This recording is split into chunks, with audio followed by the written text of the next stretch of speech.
What's going on, everybody? It's your boy Kilo Loco, and today we're going to be working with Flutter. So we're coming in at day 18 of hashtag 30 days of Flutter, and we are going to actually be building out a to-do app in this tutorial. So I'm actually going to show you how to create your to-do, how to update your to-do, and list those to-dos, and all of this stuff is going to be using AWS Amplify. So Amplify is going to allow us to actually save our data, whatever we enter in to the device, and keep it there so that whenever we close the app and open it back up, all that stuff stays there, because up until now we've been working with everything in memory. So that means you close the app, then you have to go through the whole entire process, get all that stuff back into memory, and then present it, right? So now we're actually going to be working with persistence. So with all that said, let's go ahead and jump right on in. And as you can see, I already have a lot of stuff going on right here in this app. I wanted to just, gloss over all the things that we've covered up until this point, app bar, floating action button, just being able to put text in the center. And I can go over this app real quick. As you can see, we got that material app, and the home is just going to be this to-dos view. You take a look at the to-dos view, nice and tight right here. Look at, got the app bar. I'm putting it in a function called nav bar. Bam. Got that floating action button, putting it in a floating action button. Bam function. Yeah. And then we have the empty to-dos view. That's in another function. Bam. So center, text, nothing too crazy going on this far. But we do have a UI that looks, fairly pleasant. So now what I want to do is I want to go over AWS Amplify. So what we're going to do is we're going to head over to the browser. Open up your favorite browser. This isn't mine, but it's the one that works everywhere. So what we want to do is we want to actually search for sandbox.amplifyapp.com. So sandbox.amplifyapp.com. Link is going to be in the description if you can't figure it out. So yes, now we go to this getting started, and we are going to be working with data because we want to save data to the device, right? So go ahead and click on that. You can use this to-do schema that's already built out for you. Perfectly fine. It's not going to be the exact same as what I'm creating. We're going to actually build one from scratch just so that you can see what this process is like. This is going to actually be where we're going to be building out all of our models from now on. It's the easiest way to actually build out your models and not even have to write any code. It does all of that stuff for you. All we have to do is figure out, what models do we want to build. So in this case, we're going to go to this add button. We're going to hit add model. And then this is just going to be like your class object. So a couple of different class objects that we worked with in the past were like the Pokemon listing, the responses, things like that. Responses we'll still be doing in the app, but anyway, this is how we can build out models without even actually having to write the code. It's actually going to write the code for us. So as you can see, I'm just going to type in to do whatever you want to call your object. And then since this is going to be saved into a table so that it can actually be persisted into a local database on the device, we have to hang on to this ID. So you can't even modify this if you wanted. But now what we want to do is we want to add the fields that are relevant to our app, right? So the first field that we're going to add is going to be the title. So the title of the to-do, you could also call it body. I kind of flip-flop between these two different things, the naming conventions, but it doesn't really matter. So as you can see, I have a title. It's going to be of type string. And then I also marked that this property is required in order to create a to-do. So when you mark it, if it is required, that means that you actually need that field to be added into the constructor in order to build that object. And it doesn't make sense to build a to-do without a title, right? Next, what I want to do is I want to add another field called is complete. You could call this is done. You could call it done. You could call it whatever you want, but this is the way that I like to call it. This is going to be of type Boolean, right? Because it's going to be true or false. And this is also required in my opinion. That's just how I roll. So now we have the two properties that are relevant to us. If you felt like you wanted to add more things to your objects, dates, things like that, feel free. We're not going to do it in this. I just want to give you the basic introduction to this. And then in the future, we'll be covering this much more in depth. But yeah, so now we're done with our model. We're done with our to-do object. Now we want to test it locally. What we're going to do is we're going to go to the drop down. We're going to slide on down to cross-platform, select Flutter, you already know it. It's going to recommend that you have an app already created before you go through this process. We already do. Link is in the description too. And then what it's going to do is it's going to have you download the Amplify CLI, command line interface. And this is like an app. If you're not familiar with CLIs, they're just like apps, but they run in your terminal, right? We've done stuff in the terminal before, but this is like another app that you would actually have running in your terminal, and it does stuff for you. If you don't have the Amplify CLI, click these little copy buttons, head over to your terminal right here, bam, like kablow. You paste it in there and it downloads it for you. I don't need to do this because I already have Amplify CLI on my computer, but that's all you would have to do is just curl it and bam. Now what we want to do is we want to pull down. So what we're going to do is we're going to grab our to-do model that we created back over in this tab, right? And it's going to take this model and we're going to pull it down locally so that it can generate the code for us so that we don't have to build it out ourselves. So we're going to copy this. We're going to go over to our terminal inside of VS Code, paste it in here, hit enter, and it's pretty much just going to do it whatever it needs to do in order to handle this. Now, if you take a look over here in lib, you should see a models folder show up. Bam, look at that. Oof, like oof. Now we have the models provider. This is going to have like, this is going to be the object that kind of maintains our to-do object so that when it's being saved locally to our SQLite database, like in the device, it's going to manage that for us. But this is the to-do model that we actually created. So as you can see, we have our title, we have our is complete, and then also the ID that's mandatory. We have like we have this constructor, which you can see right here. And as we specified, title is required and is complete is required. Awesome stuff. And you don't even have to specify an ID. The ID will automatically be generated for you. So cool stuff. But what you might notice is like, we got red squigglies all over the world, right? Well, to fix that, let's head back over to these steps, and it's going to walk you through how to get rid of these red squigglies. So essentially what we need is to add in our dependencies. We can just go ahead and copy those dependencies here, go to the pubspec.yaml. And now over here, what we're going to do is we're going to add in our dependencies. Bam. So let's make sure that, we got that spacing. We're not going to be dealing with API today. We'll be dealing with that in the next video. But all we need are these two dependencies right here. So that's cool. We can go ahead and save that. Let's head back over to the documentation. Let's see what else we need to do. It's also going to recommend that we upgrade to iOS 13 or above.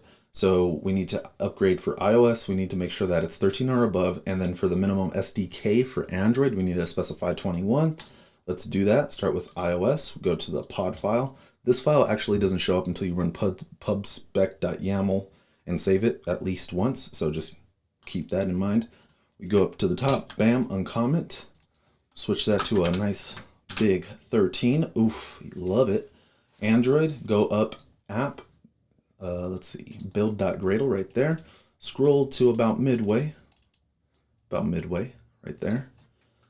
Switch minimum SDK version to that 21, save it, go back over to pubspec.yaml. Let's save it again, make sure that our dependencies are saved correctly, right? We want to make sure that everything is updated and we should be good. Now, back over here, documentation time. What we're going to see is that it's going to recommend that we configure Amplify. So in order to use Amplify, you actually have to configure Amplify first. Now, I believe that you can actually use the models without configuring Amplify. But if you're looking to use any of the services, in our case, we're going to be working with Data Store, which is the category from Amplify that allows us to save and persist data locally to the device. So what we need to do is we need to configure Data Store before we actually start using it. So with that said, let's go over, well, let's collapse some of this, make it look real pretty. Oh, also models, nice and green, we love it. We're here for it. And now over here in my main.dart file, what I'll do is I'll just go ahead and paste in the same code that was added over here in the documentation right here, just like copy and then paste, like bam. All right, now when I save it, we have red squigglies all over the world. We need to get all these imports in. So I'm just going to do command period. It's going to, start importing the relevant things. So command period when you have something selected with the red squiggly, and it's going to import that relevant object. So we're just going to do command period on all of these. This one I'm going to leave. Oh, well, actually, we don't even have this property. What I'll do is I will say, or actually they give it to us. We don't even have to type anything yet. Isn't this so cool? It's building our app for us. I like it. All right, so now we don't got any more red squigglies. We only got that blue squigglies. All right, so first we don't need this. Second, we need to move this. This actually should be in the try block, like so. We don't need this up here right now. And that's pretty much all we have to do. So what we are doing in our configure amplify function right here is we're adding the different plugins. So there's Amplify, right? And then you have each of the different categories that you can work with within Amplify.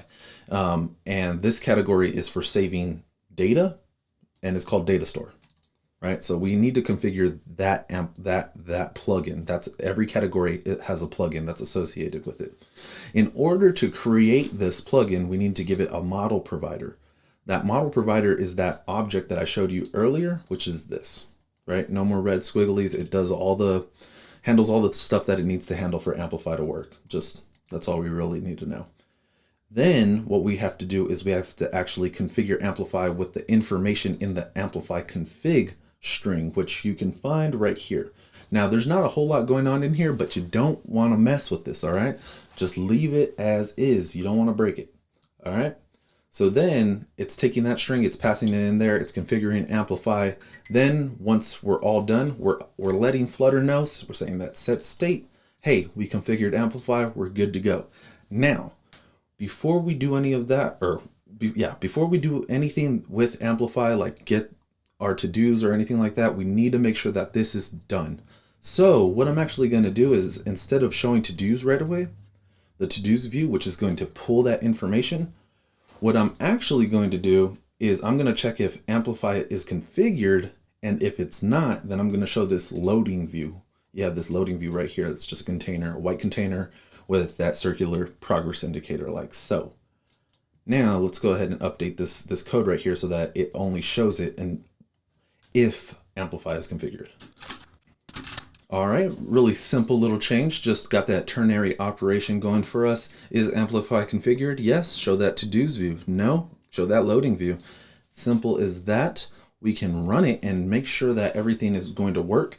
Now, we're not calling configure Amplify yet, right? So we should only be able to see that loading view. Now, if we want to change the fact about us not calling configure Amplify yet, then what we need to do is actually call it. And the earliest that we can call it is in our init state of our my app state. So we'll call init state like so, bam. We don't want to do anything before we do the super.init, but we do want to call configure right away, like so. And we're not doing anything after it, so we don't need to do that or wait. But then what we want to do is we want to double check and make sure that Amplify is actually configured. And what we should see after it gets configured is that to-do screen. So let's go over to our debug console. I think the app is running. Show that simulator, and we have that white circle going, right? Let's stop it. Let's start it again. Let's open up our simulator, and here we go. So we first get our circular indicator. Let's see, circular indicator, then bam, back over to the to-dos. So now we know that Amplify is configured. No problems, no hassles at all. Love it. All right, so now that Amplify is configured, what we need to do is start working on our list view, right? Because we need to be able to list out all the to-dos.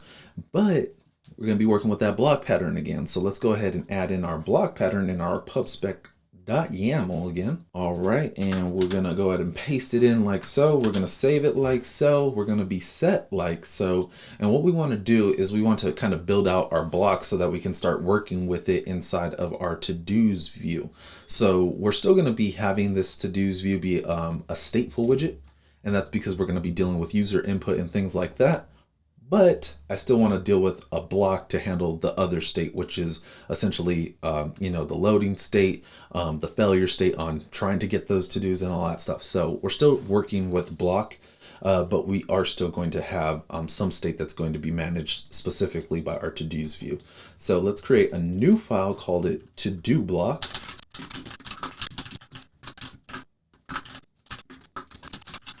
All right, so as you can see, instead of a BLoC, we're going to actually work with a cubit. The reason why I choose cubit is because it makes a little bit more sense to just work with functions as opposed to building out whole entire, events and stuff like that, because we're only going to do a handful of things, right? We're going to get the to-dos, we're going to create the to-do, we're going to update the to-do. That's it. I mean, those are all just simple functions. I mean, we could totally turn it into events, but seems excessive to me. Anyways, let's go ahead and change up our to-do cubit to be dealing with a to-do state, right? Because that's what we're going to be working with, right?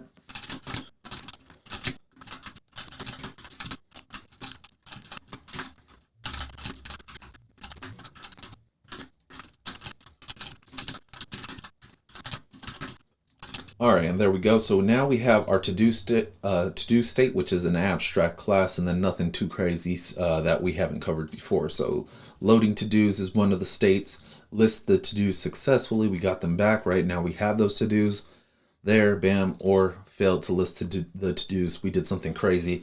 Our app is exploding. We need to grab that exception, handle that exception, right?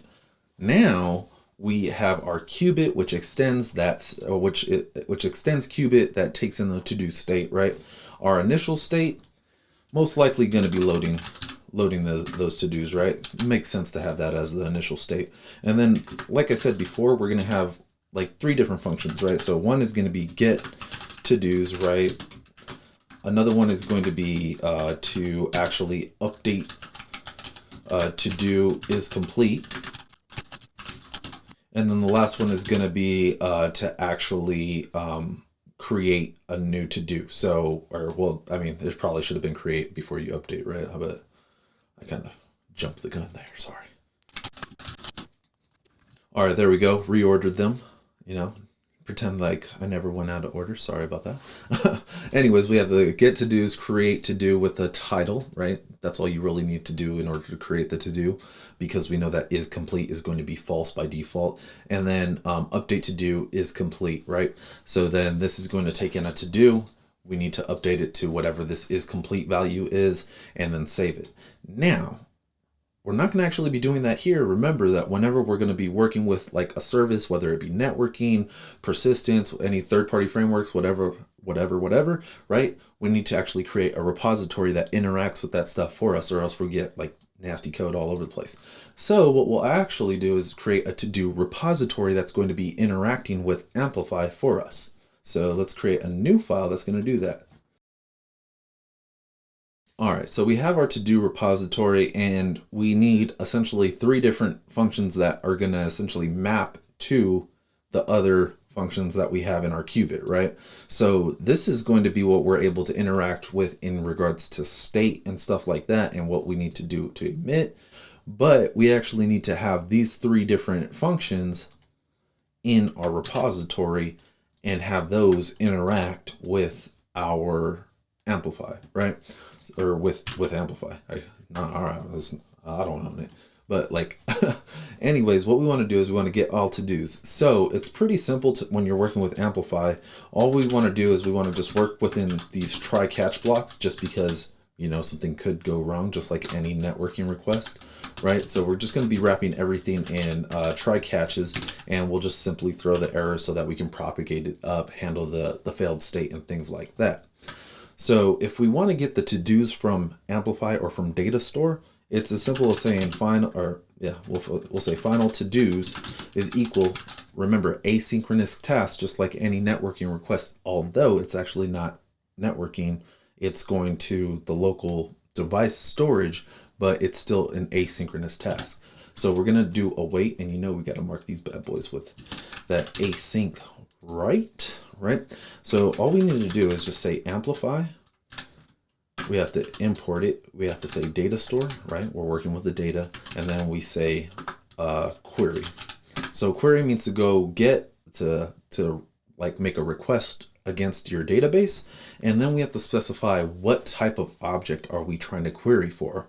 In our to-do app, we're querying our to-do models. So we'll specify to-do dot class type. So you specify what class type you're interested in, and it's going to give you back a list of that class type. So in this case, we'll receive back a list of to-dos. Now, since we're going to actually be getting these to-dos, what we want to return is a future list of to-dos, right? So we actually want to return those to the call site, which is going to be our cubit. So now I could just do return to-dos. It's that simple. It really is that simple. It's crazy. Okay, so that's cool. That's cool. We have get to-dos done. That's fine. Let's work on the create to-do part, right? So when we create a to-do, we're not going to be returning anything back. We can still specify that this is going to be a future void. It's going to be returning a future void, but we don't really necessarily need to. But hey, it might be useful to know, you know, if you're looking at somebody else's code, to be a little bit more explicit, saying, hey, this is going to return a future, just so you know, or if you wanted to do something afterwards, right? Anyways, we're going to create this to do. And once again, like I said, we're going to be working within these try catch blocks. We want to try to handle these errors, right? We want to do something with the errors, right? That's right. So then we're going to throw all of our errors just like this, and we could copy this. We could put it down here just so that we're ready next time. And then all we have to do is when we create our to-do, remember that we're only creating it with a title. So up here we can create that new to-do. All right, so we have an instance of that new to-do. We're just simply creating it right here with this constructor. So we'll pass in the title. We know that is complete is going to be false. We can do the await thing again, and we can say amplify. Once again, we're working with data store, right? And then we just save. It's easy as that. Save the new to-do. Nothing fancy, nothing crazy. Just save it. That's all we want to do, right? And that's it. Now we can also return this. You know, I don't know how you feel about return statements and things like that. It doesn't really matter. You can do it with or without the return. I'll do it without. It's fine with me. We should be good.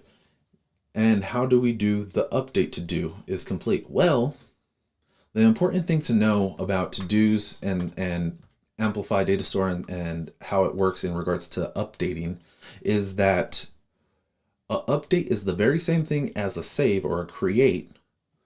The only difference is that you need to make sure that you're working with the same ID right here. So you can see on our to-do model, which was generated for us, remember, we need to make sure that this ID is the exact same. So essentially we can modify all the different properties. We could change the title, we could change the is complete, any other properties that might be on our object. But as long as it has the same ID, that means that we're going to be creating an update on our object when we save it. So the code is going to look exactly like this, but we just need to update that to do. So the way that we do that is we have our updated to do, and it's just simply going to be that same to do that's being passed in, whatever one was like supposed to be updated, right? And then we just make a copy of that to do. So we do copy with, and then we specify which property or properties we want to update. In this case, I want to update the is complete property, right? So it's going to be exactly like our constructor almost. And then we just update it to whatever this new value is. So is complete, like so. Now we have our updated to do. We just need to do this line one more time, and we're going to be saving the updated to do this time. So we do await, and we do amplify. Oh, we have to make sure that this is marked with async, right? Got that async. Then we're going to do amplify, data store once again, and then save the updated to do, like so. It's easy, simple. That's why I love data store. So now that we have our to-do repository done and out the way, we have all the functionality that we need from Amplify in order to persist data to our device and query it from the local persistence, the local SQLite database that it's storing all of its data in. We head back over to our to-do cubit and we start filling this stuff out. So we're really going to be working with get to-dos pretty much then a lot of the time, right? Because every time that we do something, we want to get the to-dos and make sure that they're updated. So what we want to do is we want to first check to see if we are going to be in this list to-do success state. And the reason why I'm saying that we want to check that is because if you're in the list success to-do state, then we don't want to specify that we're in the loading to-dos state, because the loading to-do state is just going to be a circular progress indicator, right? Or at least in this app, that's what it's going to be. So let's go ahead and write out that functionality now. All right, so now, as you can see, I'm just checking, is the state equal to list to do success, right? Have we already had a success in the past? If we have not had a success in the past, or the last state is not equal to list to do success, right? If it's either, if it's either list to do's failure or loading to do's, then what we want to do is we want to omit the loading to do's state. And then what we also want to do is we want to actually go out and get the to-dos using our repository. So that means that we're going to need an instance of it up here. So we have our to-do repository, and remember, our get to-dos function on our to-do repository is asynchronous. So once again, we're going to wrap this in a try catch block, because we don't know if things going to blow up, right? We need to be able to catch those errors. Right, so that's why we wrap it in a try catch block, and then we do our get to do's from our repository, and we emit that in a successful state.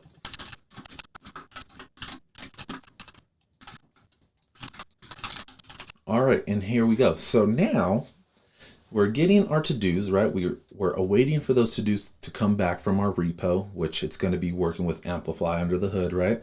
And then if we're able to make it this far, then we're just simply going to emit a success with those to-dos that we got back.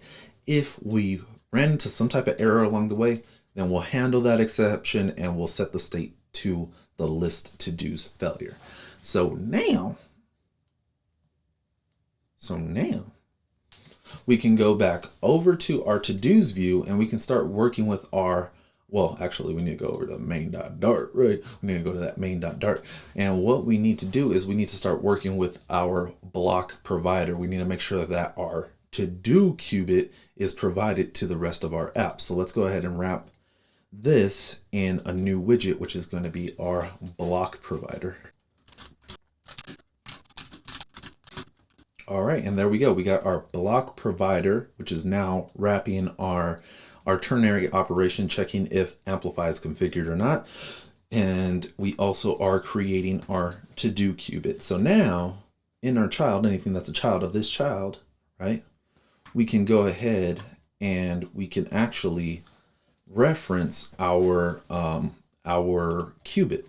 So in our build method right here at the body level, what we're going to do is we're going to work with our BLoC provider, and we're going to check, against the different states. And then based off of those states, we'll just simply update the views.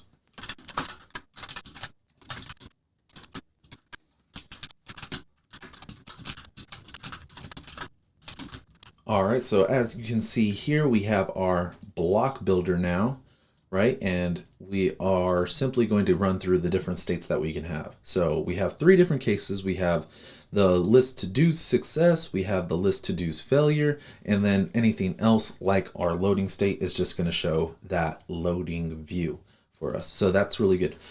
Now what I want to do is remember that we can either have a list of to-dos, like it's full of values, right? We got multiple to-dos, or we haven't saved one yet, which is going to be what we're running into right now. So what we can do is we can, once again, return a ternary operation, which is going to say, we got that state, we got that to-dos, and now we're checking is empty. If it's empty, right, then we're just going to simply return, we're going to return the empty to-dos view, right? However, if it does have some values, well, then that's when we need to create a new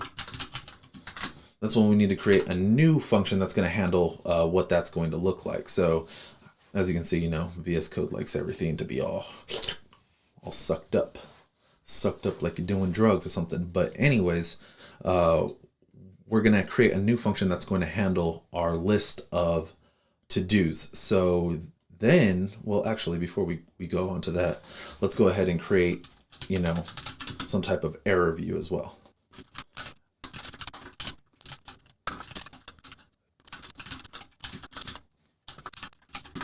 All right, so as you can see real quick, I just went through, created this exception view. It's going to just be another widget, got that center, right? Exception to string. It's not going to be pretty, but hey, we don't want our app to blow up. We're not expecting this anyway. You go through, make your exceptions, make your errors look as pretty as you would like. Now what I want to do is I actually want to create a new list view builder that is going to be able to deal with the state to-dos. So I want to be able to pass those to-dos into this function and have a new widget be rendered out for me. That's going to make all of our to-dos look real sexy. And you know what type we're going to be working with? We're going to be working with those list tiles, but not any list tiles. It's going to be those fancy checkbox list tiles. So let's go ahead and create that now.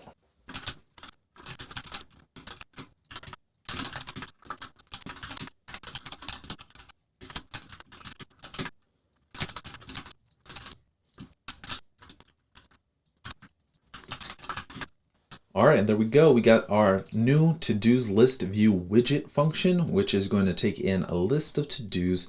We're going to return this list view builder, which is only going to be as long as our to-dos list, right? We don't want no nasty red screens showing up.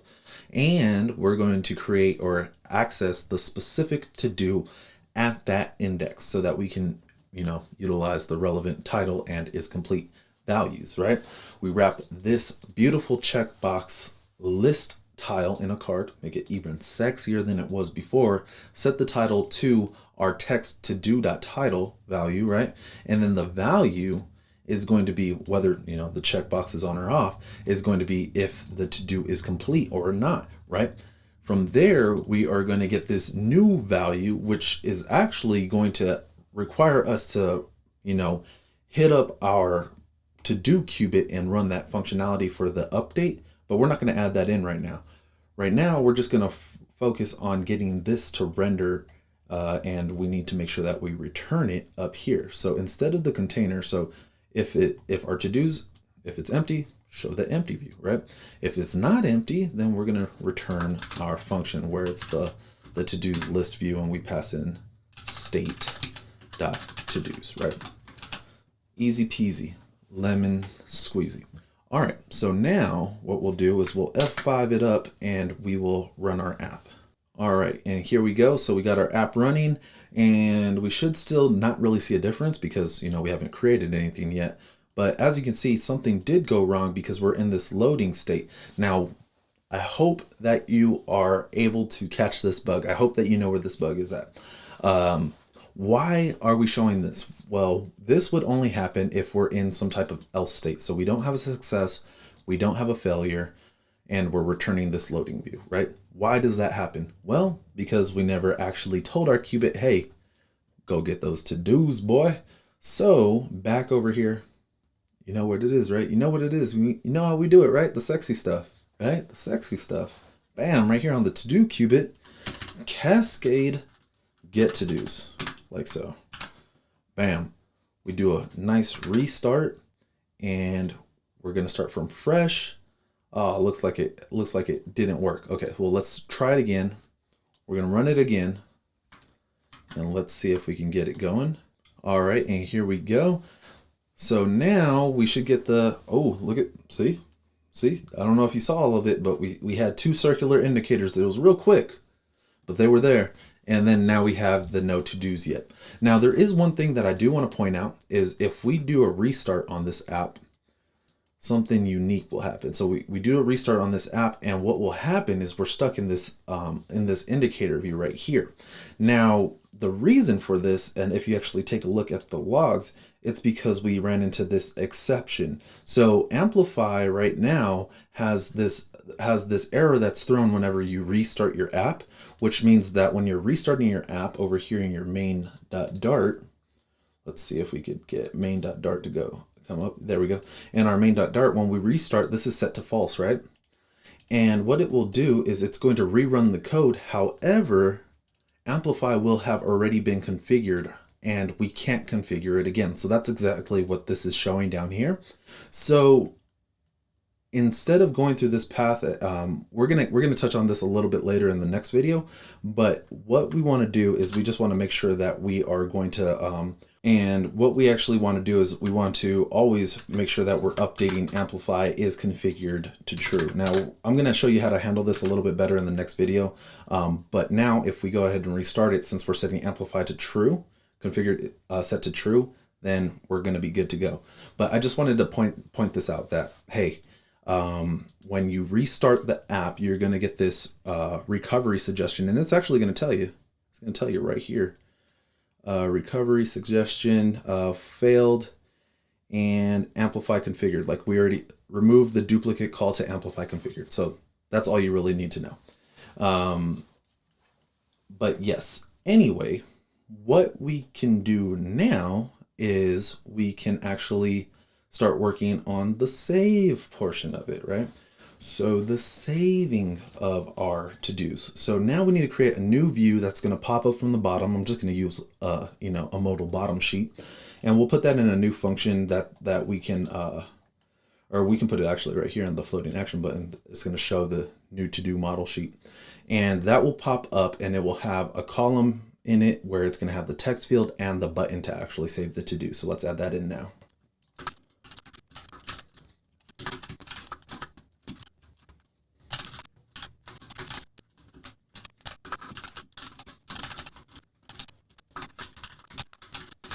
All right, so as you can see, we have updated our floating action button to handle the on press to say show modal bottom sheet. That's the function.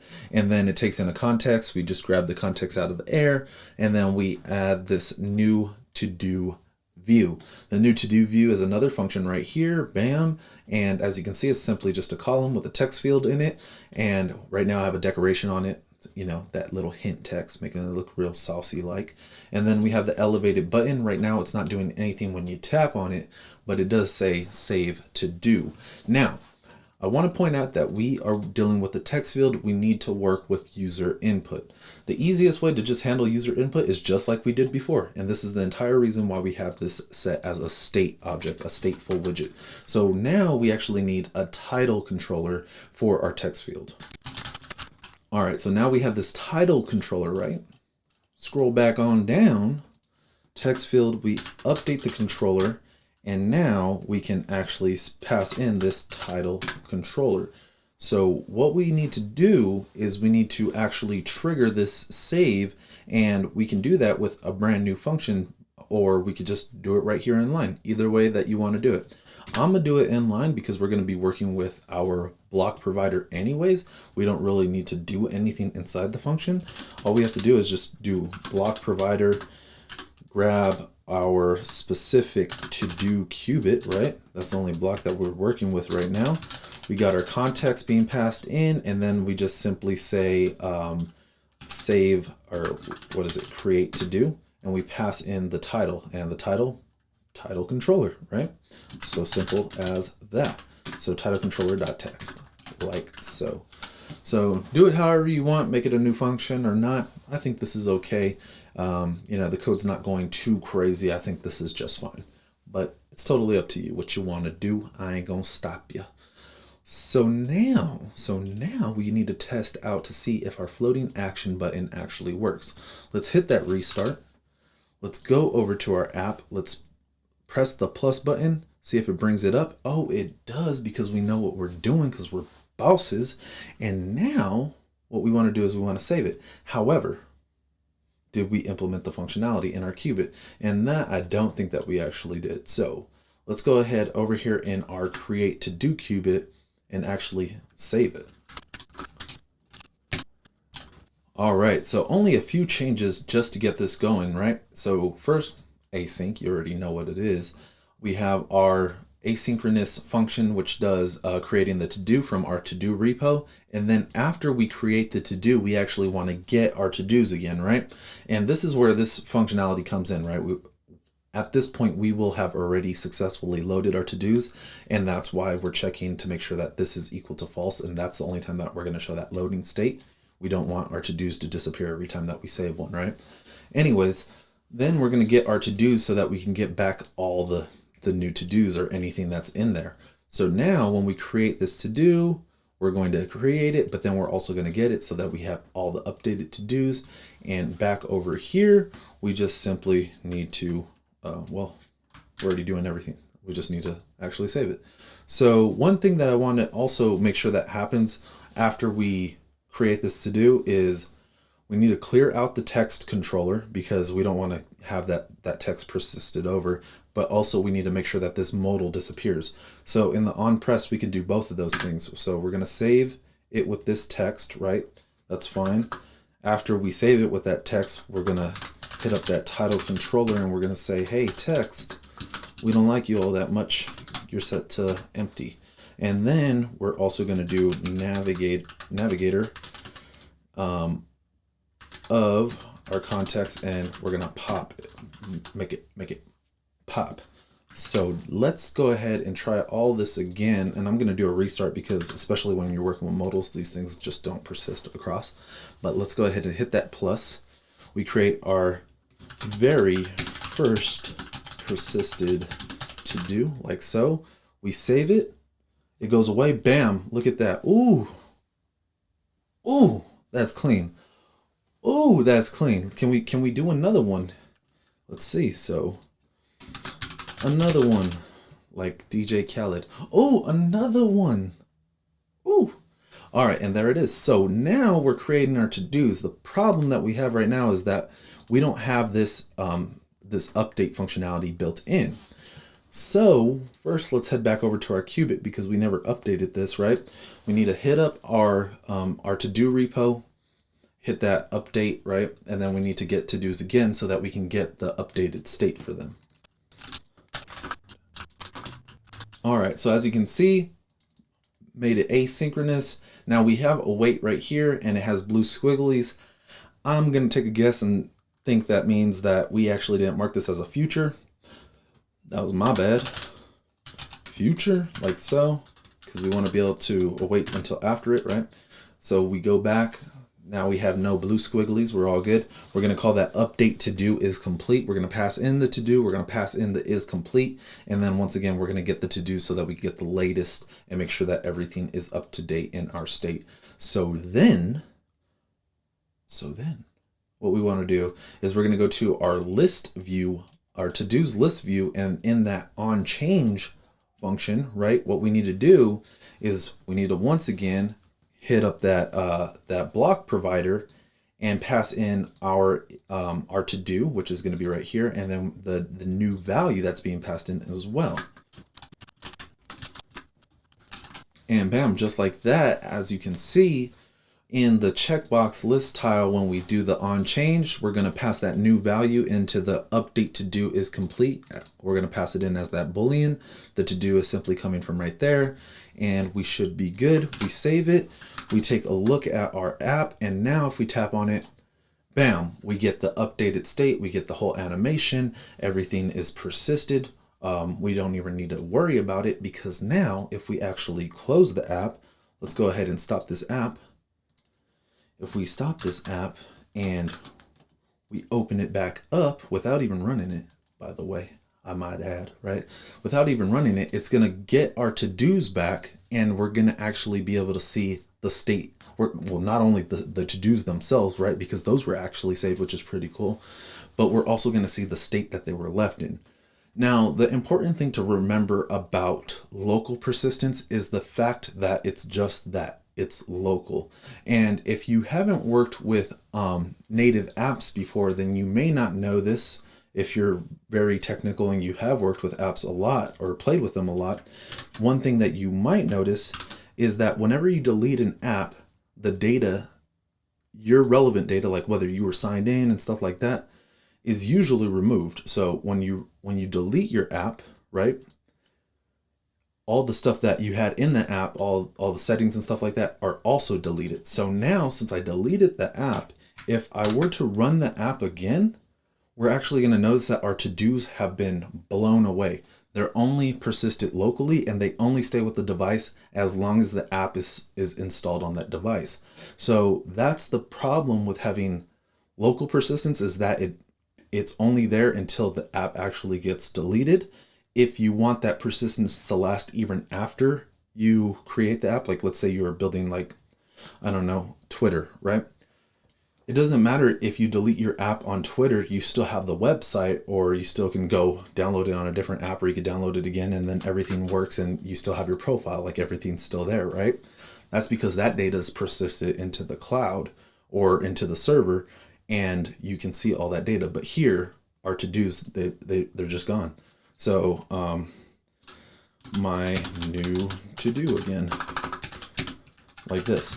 So that's something that we're actually going to be working with in the next video. So I'm going to show you how to, it's only a few steps actually. We're barely even going to be writing any code, but I'm going to show you how to make it so that your to-dos persist even after the app is deleted, but also so that you can transfer them and share data between devices, which is really cool. So that's going to be it for today. I hope that you enjoyed the video. This is an awesome app to be building out. You're actually working with persistence. You know, we're updating the state and logic. We're still working with our block pattern, all kinds of gravy all up in here, right? So if you enjoyed the video, then make sure you leave it a thumbs up. I know that you're not subscribed, so I don't know why you don't subscribe. Please subscribe. And of course, make sure that you go out there and you keep coding passionately.